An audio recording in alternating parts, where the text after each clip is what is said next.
이 찬양의 가사를 여러분 한번 이렇게 묵상을 해보셨는지요? 한 구절 한 구절의 묵상을 한번 해보셨는지요? 이제껏 내가 주인 삼은 모든 것을 내려놓고 누구 앞에서 내려놓는가 한번 생각해 보시길 바랍니다. 두 가지 부분이에요. 내가 주인 삼았던 것이 무엇일까? 우리 아버지 하나님을 나의 주인이라고 우리는 믿음의 고백을 서슴없이 잘들 하면서 삶 속에서는 정말 내가 아버지 하나님을 주인으로, 내 주님을 정말 주인으로 모시면서 사는 삶을 살아가고 있는가? 저는 아시다시피 이제 세 남매를 두고 있습니다. 큰아들 또 딸들. 우리 막내가 참 저에게 많은 생각을 하게끔 하는 자식입니다. 어느 날 이렇게 집을 딱 가보면 벌써 저 주차장부터 이렇게 들어갈 때부터 막 자식걸 막 분위기가 우리 그 집안이 환하고 막 분위기가 그럴 때가 있어요. 보면 친구들이 잔뜩 와 있는 겁니다. 하여튼 냉장고에 있는 모든 것을 다 끓여 먹고, 뭐 친구들도 여자 그 11학년, 12학년 애들이니까 뭐 있는 자기들의 화장품들 막 다 해서 루즈를 막 바르고, 하여튼 뭐 옷들을, 집에 있는 옷은 하여튼 친구들이 오면 그 주인이 우리 아이의 방에 자기의 옷은 에브리띵이 다 나옵니다. 입고 사진 찍고 막. 그래서 주인아, 너 이게 뭐냐 하고 막 그러면은, 어때? 우리 집인데. 어때? 내 집인데. 너무 당당한 거예요. 그래서 야, 이게 아빠 엄마 집이지 네 집이냐? 엄마 아빠 집이 내 집이지.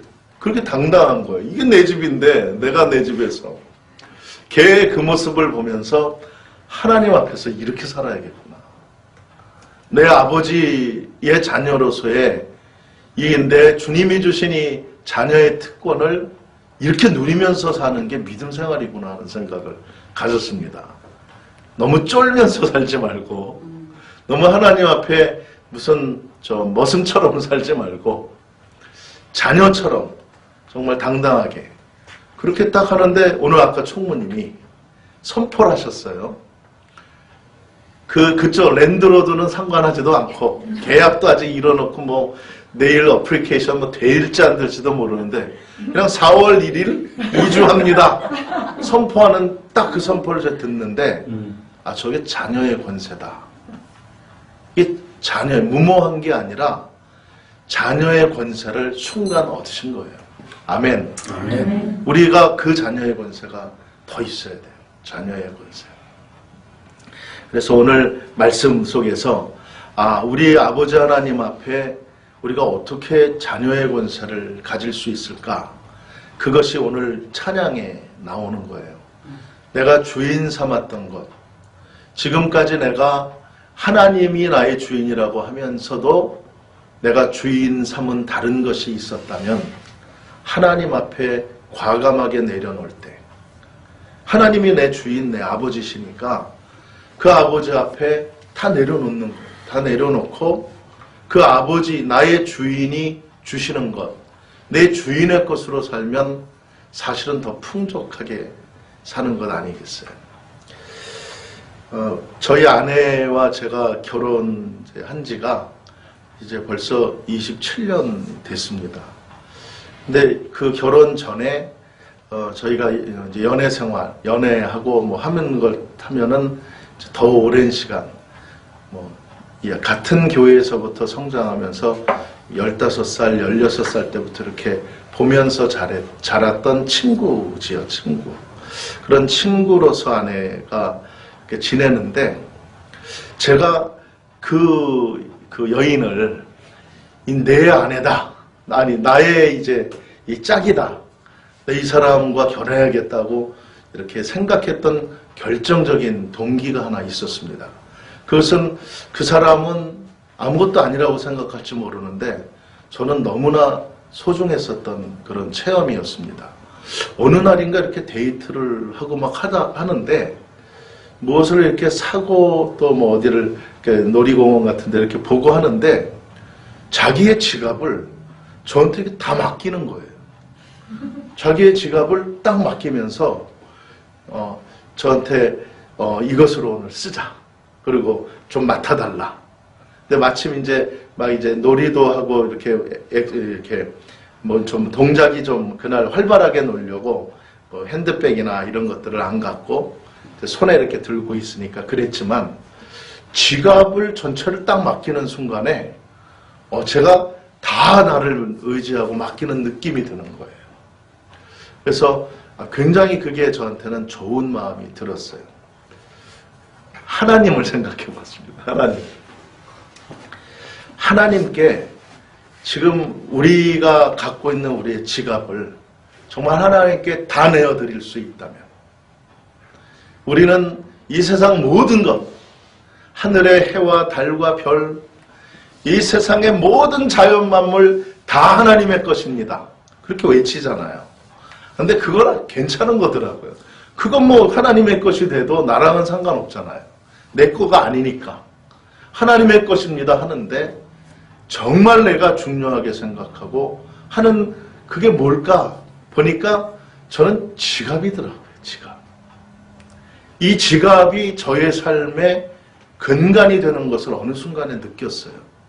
물론 저는 뭐 정한 사례, 정한 그 예산의 재정에 그런 것으로 매달 그렇게 맞춰서 사는 그런 아주 그냥 작은 규모의 삶이지만 그래도 이 지갑이 차지하는 저에게 대한 어떤 그런 비중은 크더라고요. 과연 내가 이것을 하나님께 다 맡기면서 주님께 정말 다 의지하며 살 수 있는가? 이 부분에 대해서 깊이 제가 한번 묵상을 해봤어요. 여러분도 한번 집에 가셔서요. 지갑을 이렇게 갖고 한번 놀아보세요. 지갑 안에 있는 카드들, 뭐 캐시는 아무것도 아니잖아요. 카드와 나의 모든 그 생활을 이렇게 지탱하고 있는 것 같은 그런 어떤 그 금전의 끈앞풀들, 이런 것들을 한번 여러분들이 이렇게 갖고 놀아보세요. 그러면서 내가 이 가치 있게 생각하고 이거 아니면 아주 꼼짝 못하고 죽을 것 같았던 이런 부분들을 내가 주인 삼았던 것들을 하나님 앞에 한번 내어 맡기고 내어놓고 그렇게 살았으면 이 부분이 하나님 앞에서 아주 freely 주님 앞에 이 부분이 다 주님의 만족을 채울 수만 있다면 우린 자녀의 본세를 회복하는 거죠. 마태복음 16장 16절에 베드로의 고백을 예수님이 들어요. 주는 그리스도시요 살아계신 하나님의 아들이십니다. 이 고백을 할 때의 베드로의 심정은 가히 정말로 그 심정은 진짜 자기가 일생 동안 발언하면서 했었던 가장 아주 정중한 그런 자세였을 거예요. 자기도 놀랄 정도의 신비로운 말이니까요. 이 세상 어느 누구도 감히 할 수 없었던 자기 앞에 보이는 육신의 예수님을 향하는 그런 고백이잖아요. 그 엄청난 고백을 하는 베드로가 깜짝 놀랐을 거예요. 자기 스스로도 내가 이런 고백을 다 하다니 하면서 마음에 다짐의 다짐을 했어요. 예수님이 그 마음을 그게 그냥 립싱크로 한 말이 아닌 거라는 것을 예수님도 아셨으니까 축복을 하셨죠. 그 신앙 고백, 주는 그리스도시요 살아계신 하나님의 아들이십니다 하는 이 믿음의 고백을 하는 그 베드로의 그 고백을 들으며 내가 이 신앙 고백, 이 반석 위에 나의 교회를 세우겠다. 내 교회를 세우는데 어떤 교회냐? 음부의 권세가 이기지 못할 교회. 음부의 권세가 이기지 못하는 교회를 세운다. 또 하나 중요한 것이 천국 열쇠잖아요. 내가 이제 내 이 고백, 너희 교회에게 천국 열쇠를 주겠다. 이 천국 열쇠는 너희가 이 땅에서 풀면 하늘에서 풀릴 것이고 너희가 이 땅에서 매면 하늘에서도 매일 것이다. 천국 열쇠가 자녀의 특권이더라고요. 그것을 우리에게 주셨다는 거예요. 내가 선포하면 되는 겁니다. 4월 1일 선포했기 때문에 되는 겁니다.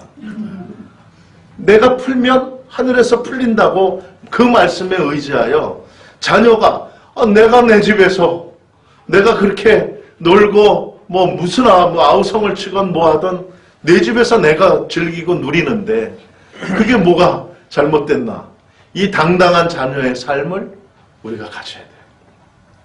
아버지 하나님 앞에 주님의 영광, 주님의 나라를 위하여 힘쓰며 저희가 자녀의 권세를 이렇게 회복해 나갈 수 있는 것은 주인 삼은 것, 이 세상의 물질의 주인 삼은 것을 다 주님 앞에 내리고 정말 주님이 나의 주인이십니다. 내 주인, 내 아버지가 정말 하나님이시고 나의 모든 에브리띵을 다 충족시켜 주실 분이 내 지갑 안에 있는 크레딧 카드도 내 직장 캐시도 이게 이 지갑이 아니라 하나님 것이다. 하나님의 것으로 이것만 우리가 인정하면요. 갖고 있는 요 정도 규모의 지갑에 있는 이거는 아무것도 아닌 거잖아요. 하나님이 하늘문을 열어주시는데 이것이 우리들이 이 믿음이 있기에 이 중보기도를 한다고 믿습니다. 우리의 이 중보기도는 더 큰 여는 것이기 때문에 그렇습니다. 요즘 한국 영화에서 우리가 아주 유명한 영화 국제시장 있죠. 많이 다들 보셨을 겁니다.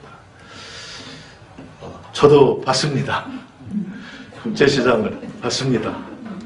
다 여러분들이 어떤 보신 분들은 장면들을 이렇게 떠오르시겠지만 저는 정말 충격적인 그런 충격이라기보단 저렇게 해야 되는데 하는 그런 어떤 영적인 장면이 하나 있었습니다. 그게 흥남철수 장면입니다. 이제 일사후퇴 하면서 중동군들이 막 몰려오면서 이 피난민들이 마지막 남은 배를 미국 군함이잖아요.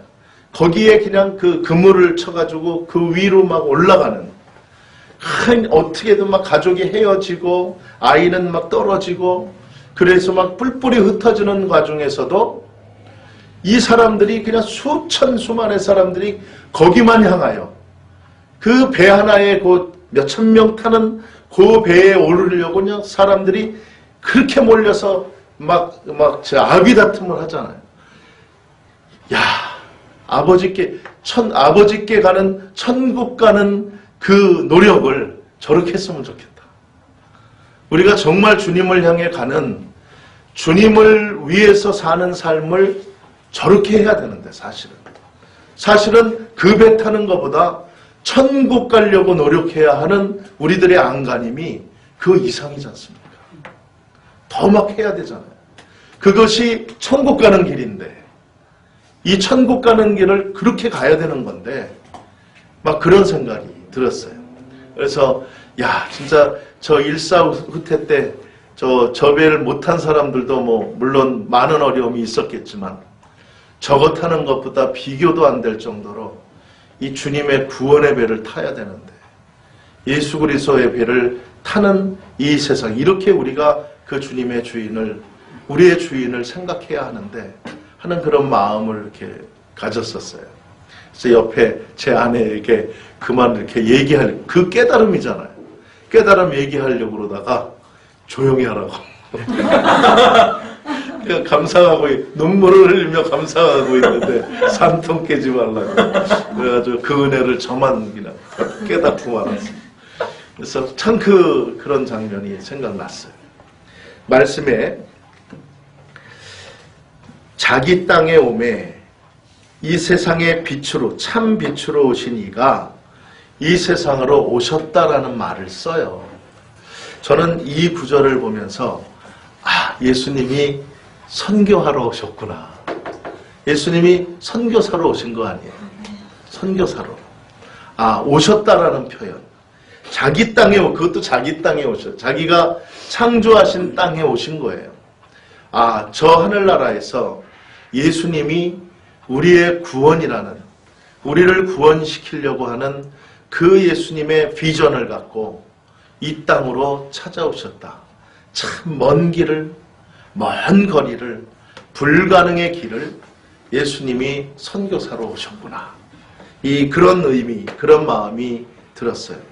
그 이 땅에 선교사로 오신 예수님을 영접하는 자, 곧 그 이름을 믿는 자 그랬거든요. 영접한다. 이 땅을 창조하신 주님을 인바이트한다 하는 거예요. 내게로 모셔드린다. 자, 그러면 여러분 한번 생각해 보세요. 내가 주인을 맞이했어요. 종이에요. 주인을 맞이해서 주인이 내게로 오면 내 것은 다 누구께 되는 거예요? 내 것은 주인께 되는 것이잖아요. 나의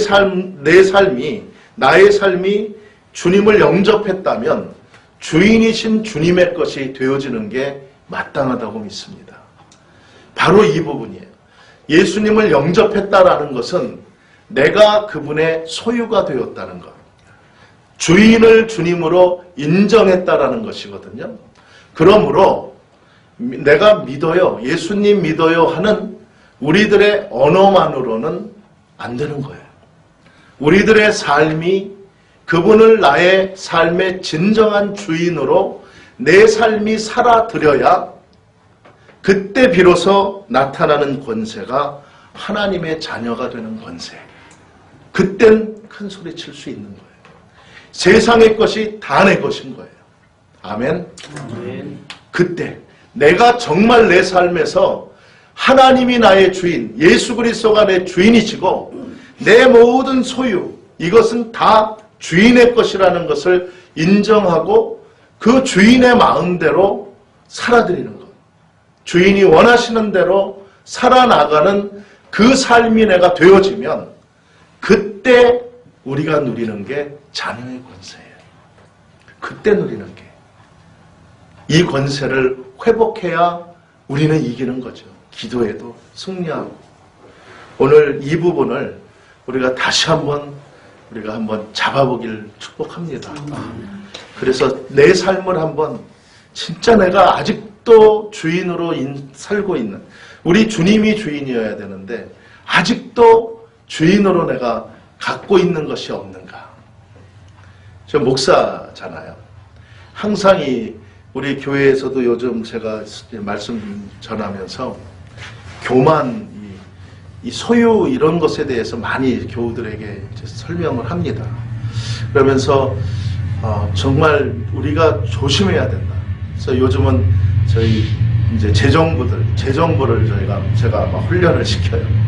그래서 재정부들이 돈 많은 것들을 이렇게 본인이 하고 다루니까 이 재정에 대하여 정말 하나님 앞에 충성된 청지기가 되어야 한다.